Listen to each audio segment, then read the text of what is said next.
ने कोशिश की, फलाई तंजीमों वालों ने कोशिश की, लोगों को निकालना शुरू किया।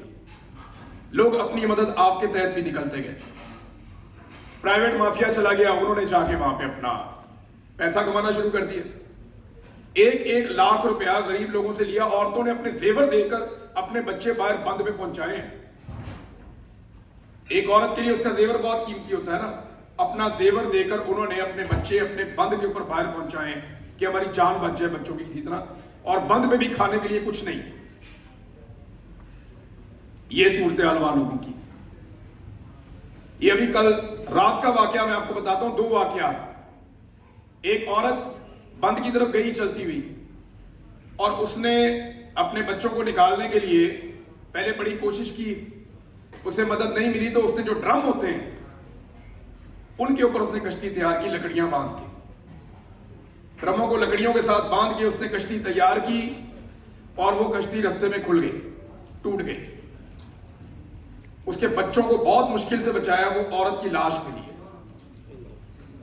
ये उसके साथ हुआ। एक आदमी, वो असदुल्ला मेरा दोस्त है, बड़ा अच्छा जर्नलिस्ट है, सीनियर एंकर है। मैंने उसके साथ कुछ 10 साल काम किया, बड़ा मजबूत आदमी है। मैंने उसको पहली मरतबा मुझे ऐसा लगा वो हिल गया पूरी तरह से उस आदमी की बात सुनकर।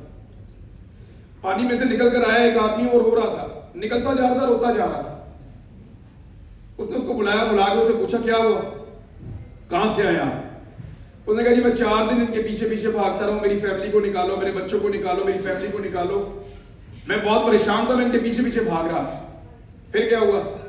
उसने कहा इन्होंने मुझे कश्ती नहीं दी। फिर मैंने प्राइवेट पैसे जमा करके एक प्राइवेट आदमी से एक कश्ती ली। अब वो प्राइवेट कश्तियां जो है वो लकड़ी की हैं, उनके अंदर 2-4 लोगों से ज्यादा बैठ नहीं सकते। कहता जी मैं कश्ती लेकर गया, अपनी फैमिली को मैं लेकर आ रहा था, तो असदुल्ला ने उससे पूछा फिर आपके घर वाले निकल आए। उसने कहा नहीं सर, रात को 9 बजे सारे मर गए। वो कश्ती उलट गई और वो सारे मर गए, उसने इंटरव्यू में कहा। और वो हैरान हो गया एंकर की, ये कैसे बात। उसने कहा जी मैं अभी आपके सामने निकल के बाहर आया हूं, मैं भीगा हुआ अभी तक। वो ड्रमों के ऊपर, जो उसको ड्रम मिल गए, वो उनके ऊपर चढ़ के कोशिश करके तैरता तैरता कई घंटों में बाहर पहुंच गया। 13 किलोमीटर का फर्क वो बता रहा है फासला। लोगों के ऊपर एक अजाब मुसल्लत हो गया। ये इतना बड़ा डिजास्टर है, आपको कोई नहीं बता रहा। पाकिस्तान का मीडिया आपसे ये चीजें छुपा रहा है। हम कोशिश करते हैं, हमारे वो मसाइल नहीं है, मसाइल नहीं है। ये साबिर भाई यहां बैठे हुए हैं, अभी हम ये बात कर रहे थे, क्योंकि लगातार हमारे न्यूज रूम में राब्ते हैं। सारी जिंदगी हमने यही काम किया। 20 साल मुझे हो गए, 30 साल साबिर भाई को हो गए। इन्हीं न्यूज रूम्स के अंदर हम काम करते हैं। हमारे दोस्त हमें बता रहे हैं कि हमें इजाजत ही नहीं है कि आप बताएं कि फ्लड में क्या हो रहा है। हमें सिर्फ ये बताने की इजाजत है कि फ्लड के लिए गवर्नमेंट क्या कर रही है, बस। कि आज फलां ने इतनी रोटियां बांट दी, फलां की प्लेट में से बोटी निकल आई, बैठ के बाद तालियां बजा दी बंद के ऊपर। फलां ने बच्चे को पानी पिला दिया, उसने बच्चे को सेब पकड़ा दिया। वो कह रहे हैं ये चलाओ।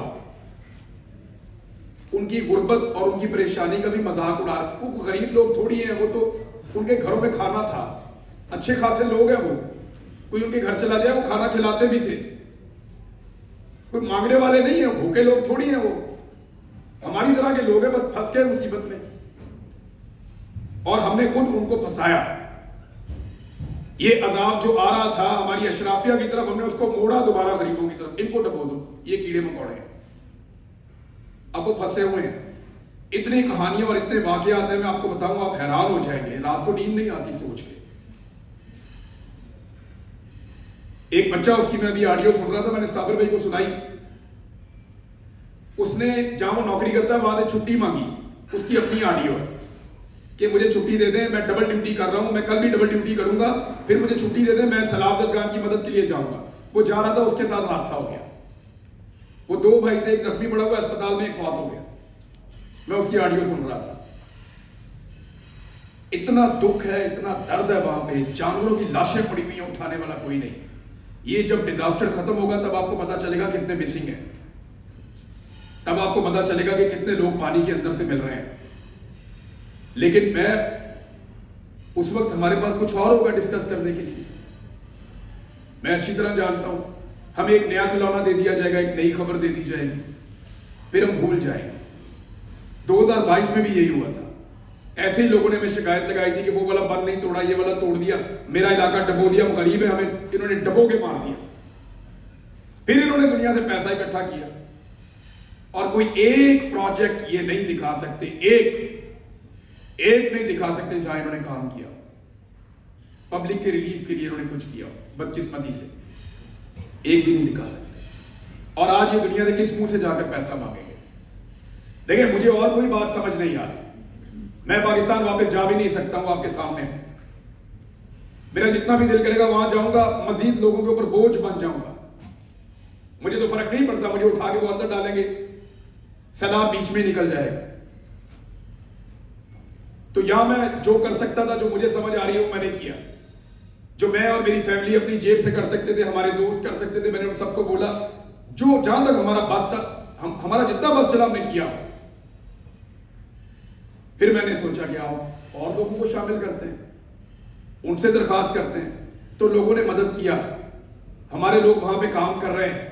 लेकिन बिलीव मी, हम जितना भी करें वो वहां पे हम वो उनके दुखों का मदावा नहीं कर सकेंगे, सबके आंसुओं को नहीं पूछ सकते।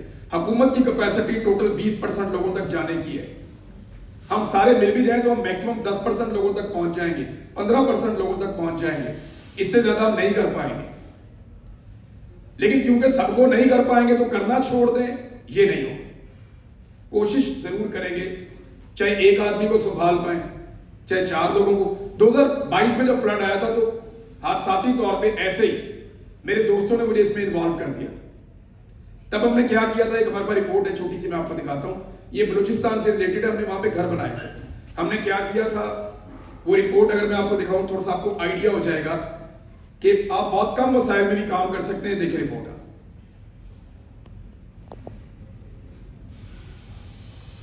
है आपके पास।